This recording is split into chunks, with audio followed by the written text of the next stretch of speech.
Audio Jungle.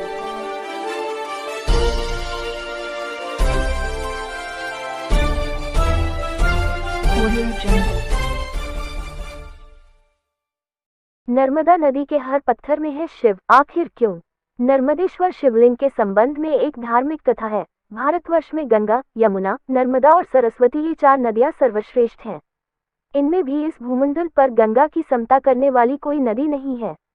प्राचीन काल में नर्मदा नदी ने बहुत वर्षों तक तपस्या करके ब्रह्मा जी को प्रसन्न किया। प्रसन्न होकर ब्रह्मा जी ने वर मांगने को कहा। तब नर्मदा जी ने कहा, ब्रह्मन, यदि आप मुझ पर प्रसन्न हैं तो मुझे गंगा जी के समान कर दीजिए।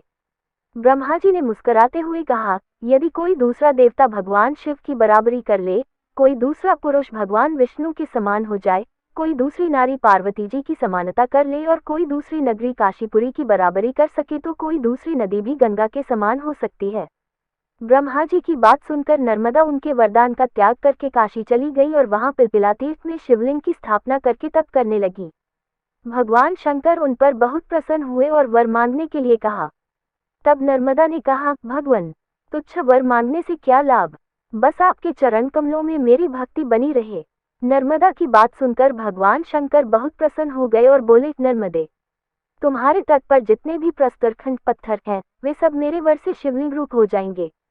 गंगा में स्नान करने पर शीघ्र ही पाप का नाश होता है। यमुना 7 दिन के स्नान से और सरस्वती 3 दिन के स्नान से सब पापों का नाश करती है, परंतु तुम दर्शन मात्र से संपूर्ण पापों का निवारण करने वाली होगी।